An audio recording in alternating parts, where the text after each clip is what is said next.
I'm John Sauve, and this is Art and Design. Today, my guest is Steve Murray. Steve, thanks for coming on the show. Hey, you're welcome.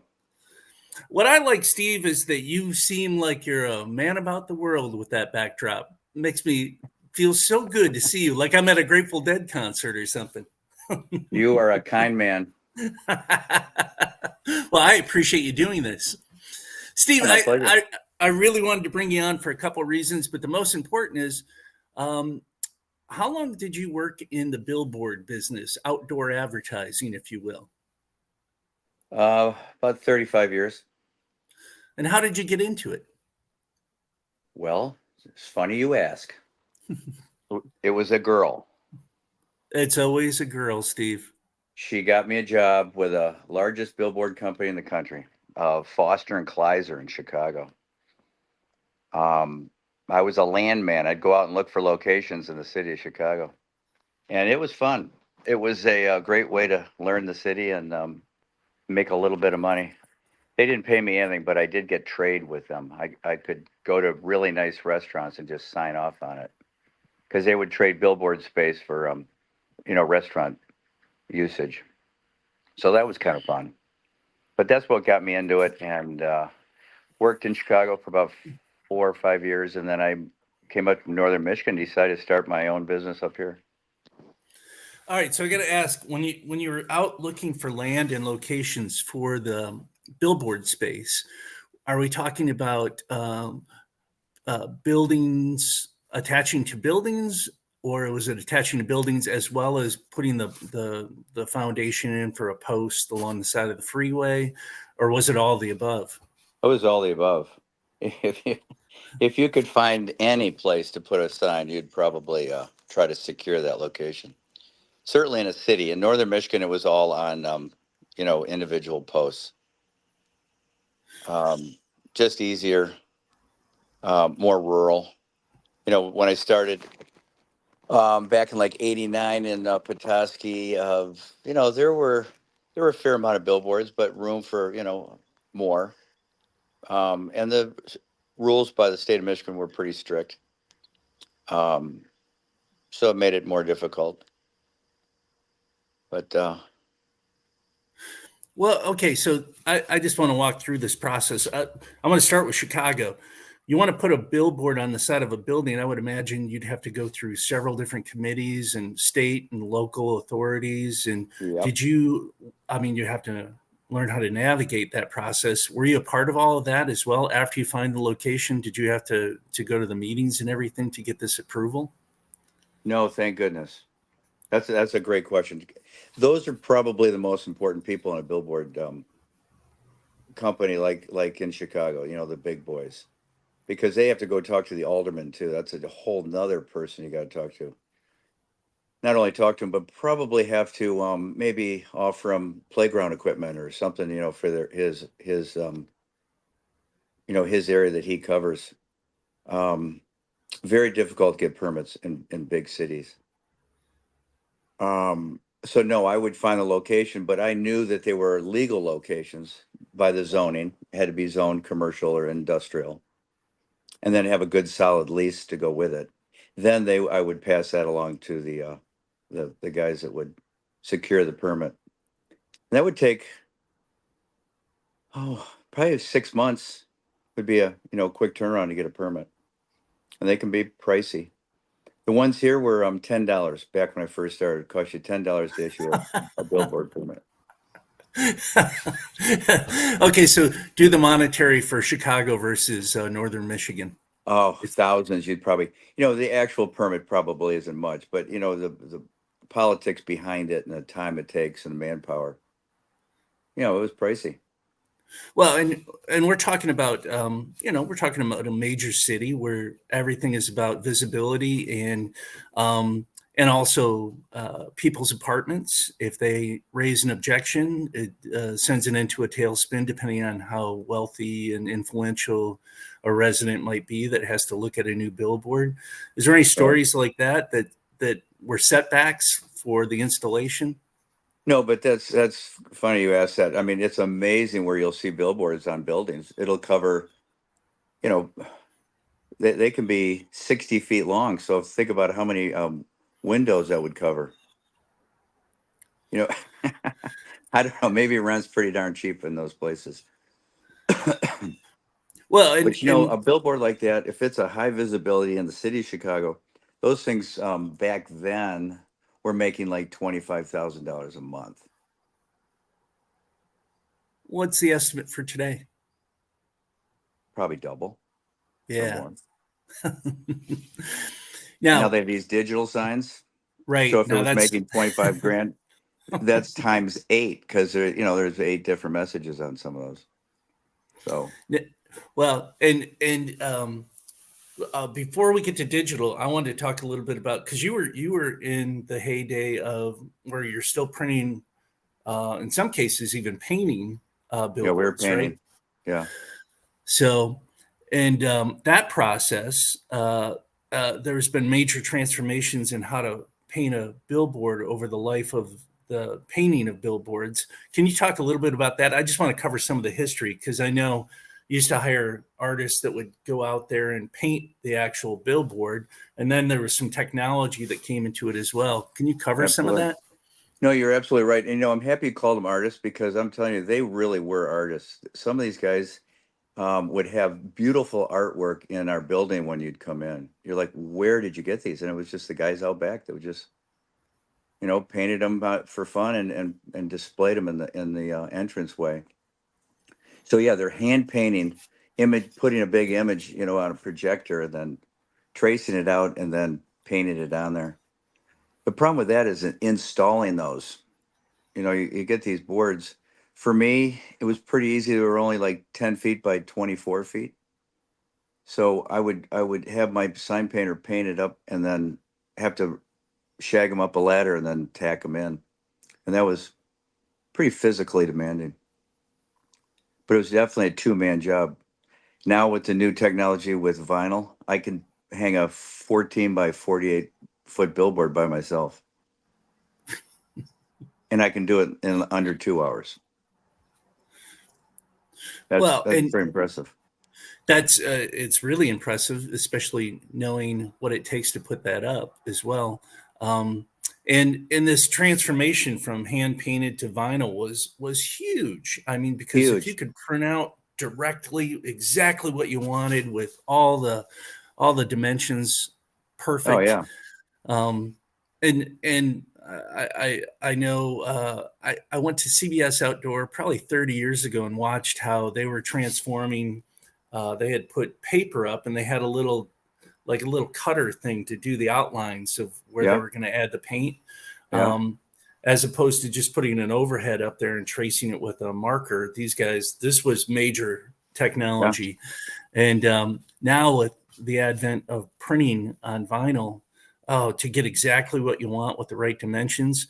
What's the process of you just mentioned you could do it by yourself. What is the process for putting up that vinyl in sections? Well, getting into the vinyl, when we first started, it was about $6 a square foot. Now you can buy it for 50 cents a square foot. So price has changed. It came rolled up, and so I would just have to unroll it up on top of that billboard. I'd still have to climb up there. It's not that heavy. I'd say maybe 40 pounds. And then you just unroll it all the way across the board and clip it just with these little hand clips. And then all the way around the perimeter of the vinyl is a pocket that you would slide pipe through there, like a PVC pipe. I mean, like a small, yeah, PVC. And then you get ratchets, and you just kind of like gift wrapping an existing billboard. The wood being the size that you want, you would wrap it around, and then you just tighten it down with these ratchets and try to get all the wrinkles out of it. And it's slick. I got so good at it, I could almost do it one-handed. You know, it might have looked like it too. Well, but there's definitely a technique, and I know the ratchets are to pull the little creases and everything That's out. You right. want it taut, but you're dealing with the elements too all Oh year yeah, long. no problem. You know what? I always like to do it in the winter because there's no bugs. That was always kind of nice. No, I mean it really did matter. Um, Yeah, weather, and that vinyl lasts at least a year now. You can get it to last 2 years. That's a long time. Yeah, it Paint won't is. last that long. So Well, and you're talking about, all the elements hitting it and then the sun alone to the toll it yeah, can take on that vinyl. that's right. I mean, it's amazing how these companies like Metro Media and some of the big people have these machines that can just spit these things out and put a protectant on there that can make them last that long. Especially for me, most of my signs are facing south for everyone coming up north. So they're getting a constant, sun from, all day long. And then our winters are pretty brutal on them too, but it never seemed to affect them. Now, in this transferring over to you, you decide to move up north from Chicago. What was the very first billboard you put up, and what was the process of making that happen? Well, I actually hired a company from Chicago to come up and build 4 signs for me. And Shepler's was my first sign. The funny thing was, is I had to borrow money to build these signs, and I went to the bank, and they said sure, they liked the idea and the business plan. It was like the last second they said, "Oh, by the way, we think it would be important that maybe you sell some of your signs before we go through with this." I said, "You want me to sell signs and I don't even have them up yet?" And they're like, "Yeah." I'm like, "Well, it's a kind of difficult thing to do. There's no billboard, and I gotta sell space." So I went out and I took a picture of the locations, and then I made had a photograph, and I superimposed a piece of tape on there that make it look like there was a billboard there. And then I sold it that way. So I pre-sold them before they were built. And Shepler was the first one. And they were great. I'm telling you, I had them the entire time I was in business. Was that 'Cause Chris you were talking to? Yep, they were just good, solid locations, and they kept them. But wow, selling billboards before they're built. That's called salesmanship, which you're pretty Thank good at. I think you're the salesman. Oh no. It's just there's a lot of process. I had to go out and look for a good location, get the permit, get them built, get them sold, get them hung. Okay, so you're going. I know you had some along I-75. I'm assuming, because Hmm. that's the vein from Detroit going up. What was the approach? You're going to someone's farm in some cases, or just Yeah, raw land that they yeah. had. And how do you That was approach them? that's my favorite part because that's what I learned in Chicago. You meet the nicest people, and you're now offering them something, right? I'm not selling them on anything. I'm offering them money to just put, a couple posts in the ground. The best people were the ones that didn't even live there, or they were way away from that location on their property. And you were now offering them money to put a sign there. And most people wanted to at least hear what you had to say. So that was kind of nice. Um, and then just Well, negotiating the amount. Yeah, that was pretty simple. I think everyone felt it was fair. A lot of times they would pay their taxes, their land taxes, and so it was good for everybody. well, And in I'd try to get a 10 to 15 year lease, maybe with a little escalator in there. and when you're doing this too, you're finding out how they acquired the land as well, right? Oh, sure. Oh, yeah. But you're right. That whole idea of just always leasing from old farmers, it's not quite that easy. Those farmers are gotten a lot smarter, and not that they weren't smart, but I mean, they understand the value of billboards. But I think some people really got a kick out of having them on there too. Well, and when we're talking about a couple posts in the ground, I'm sure when you started they might have been wood, but did you ended up putting in like a major foundation at some point, right? Yeah, yeah. My original ones are all metal and major foundation, like 15-foot deep holes filled with probably 4 yards of cement to hold them. But you know what? They've been there for 30 years and they're still standing strong. Well, and that's I mean, I just think of all the windmills when you're heading up like 127 up north.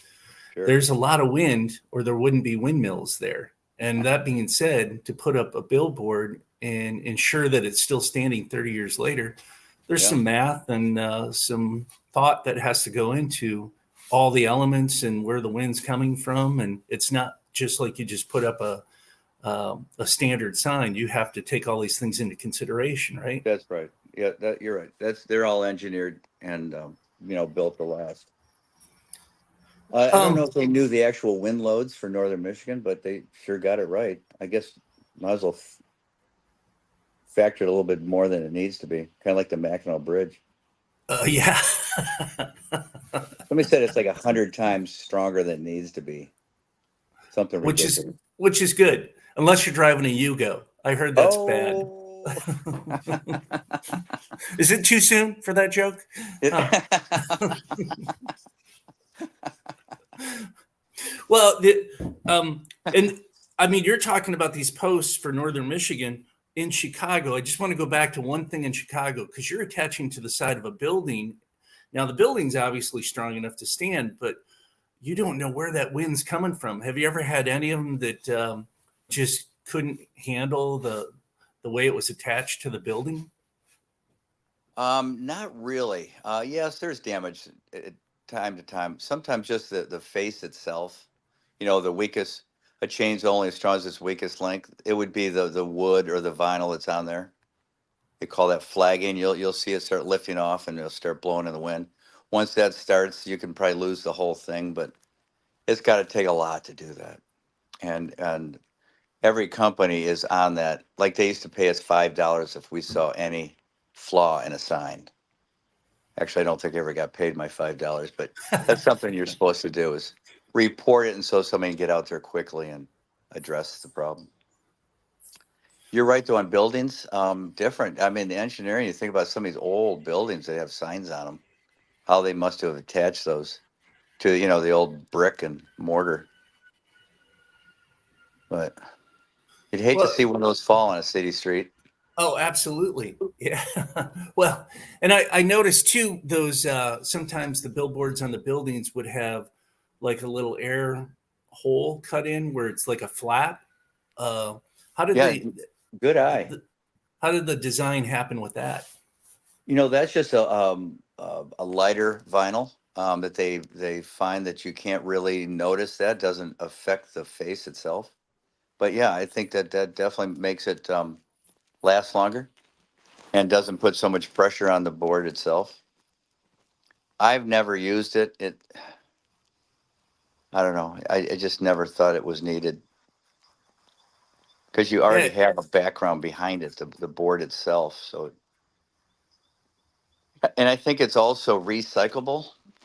If that's the right way of putting it. You could recycle that stuff. You can send it to a recycling process. Some people make purses and bags and all sorts of stuff with the vinyl signs, but you can actually send them back.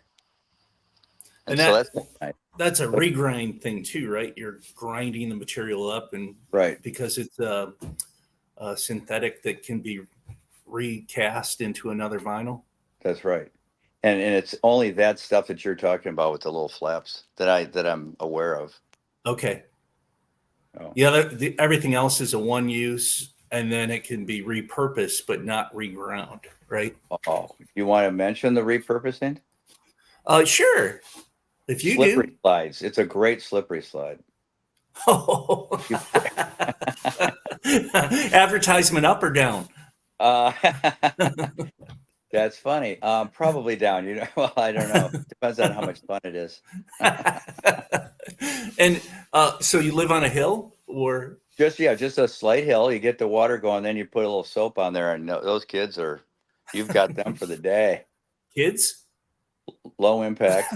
All right, kids and adults, whatever. I thought there was a table at the end of that slip and slide where you had to consume an alcoholic beverage. At least that's the only time I've seen this stuff used. I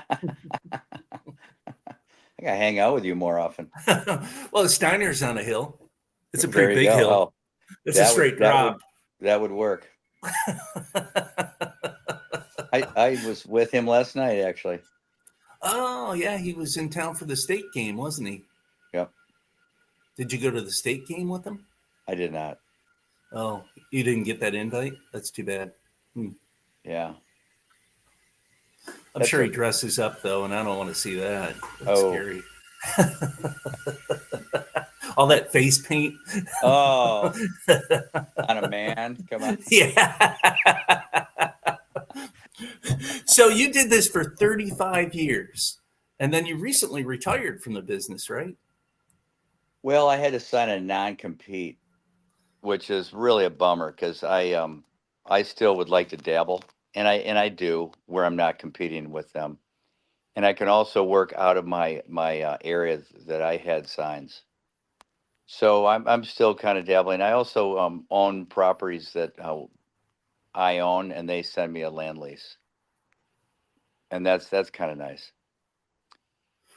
Well, and I was going to ask about that too because you're out talking real estate in general because of where the billboards are located, and that's where you uncover opportunities as well as far as the real estate itself, right? Yeah, yeah, yeah. I mean, I bought land. I didn't mean to. I just would talk to an owner, and they say, "I don't want to lease it, but would you want to buy it?" I'm like, oh, "Not really. I can't afford it." And but I would end up buying it, and in the long run, it definitely worked out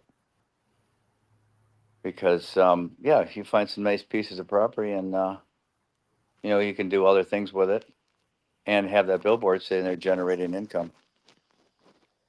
Just paying the taxes alone would be worth it, let alone Yeah, more than that. So, yeah.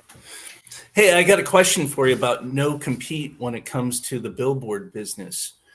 So it probably specifies billboards, profit billboards, right? Or does it even have to be profit? I mean, what is the wording with that? Because if you designate it as something other than a billboard, can you get around a no compete? Do I need to have your lawyer present when I ask this question? Yes, I would say I cannot answer that question properly. But you know what? It's I should be able to determine that, if somebody wants to sell me a billboard and it's in, an area where I shouldn't be doing that, I would probably just call and say, hey, this is a scenario. What do you think? But Yeah, because I am not going to take a major corporation down because I decide I want to start, dabbling in the business. If you know what I mean? oh yeah, no, I know. That's why it's kind of silly. I'm pretty sure California does not. They don't even allow non-compete. Really? Yeah, I mean, you're telling me I can't work in your business anymore? I mean, that's kind of personal what I do once I'm retired. Well, and it depends on how you describe yourself. I mean, because you're a salesman, you're also a advertiser. I mean, it all depends on what vein and how you want to Exactly. categorize yourself, right? So, That, yep. and then there's right to work that comes into play. Ooh, we're getting into all kinds of topics today. I like it. Right. I know. Uh, well, I'll tell you one thing. It definitely behooves you to get a good attorney, Oh, which yes, I, it which does. Yes, I it get. does. Yeah. And it's so fun to negotiate with the big boys too. I mean, they just want to crush you. It's just so cute. Like we try to change the lease that I have with them now. Because they're leasing land from me. Oh my goodness, I can't hiccup anymore. It's in the lease. They're just very very tough and stringent on me. Well, they wouldn't even let me use my own lease that I used with other people for 30 years. It worked fine. Couldn't use that one. Well, how can they? Yeah, but that's between you and the customer. How can they get involved with that?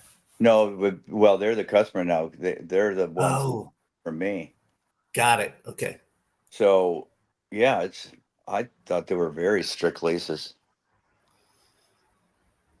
It's but almost like there's a profit motive or something. no, I mean they're paying me a proper amount. Um, and if things change, if they put like a digital sign where they're going to make more money, then I'll have an escalator that'll kick in, Yeah, which I but like this that. is that's 35 years of experience and knowing how to defend yourself that That's protects right. you. That's right. But it You couldn't wasn't. do this coming into the business. You have to have this experience and outsmart people that are just coming at it from a legal standpoint, not with an experience standpoint, right? That's right. Exactly. Well, Steve, I appreciate you talking about this today because it's one of my favorite topics, and from a lot of different aspects, from the actual construction to the artwork that's involved to, just what it takes to make that thing stand up like that. And I'm coming at you at a later date with all of this stuff to pick your brain on it because I find it fascinating, and I It think is. It's a it's great in your business. face. It's yeah. You can't turn it off. It's beautiful. Well, I'll tell you what, last but not least, but a lot of people did bastardize the business, and that's too bad. There's people that build them like it used to be every 500 feet, and they would build them every 500 feet. I could have done the same thing. I never once did that. Just because it looks bad and it gives billboards a bad name. But the only people that hated the billboard business was the newspapers because I competed against their dollar. And so they made it sound like billboards are the worst. They call them litter on a stick. Bull- I'm sorry. Oh, it's okay. No, it's just I compete against them, and of course they don't want me around. And who Well, was terrible was the Petoskey News Review. But you know what I never did? I never wrote back. I never countered them. I let them just spill over themselves. And guess what? They're not around anymore. I was going to say that paper's not even here anymore, is it? Nope. You waited them out. So, Yeah. and I'm sure they had all kinds of uh, all the evils of billboards, like the lights were in a flight path, even though there's no planes or airport anywhere nearby. I'm sure Oh. you heard a million excuses. Oh yeah. No, I think But they're like paintings on a city street. and actually, there's some pretty amazing stuff that ends up on a billboard, which I is why we're talking today, and I appreciate it. yeah. Steve, I have to tell you, I appreciate you coming on the show. You Yeah. can't Thank you. escape. This is just You're a good expected man. call from me. I appreciate everything.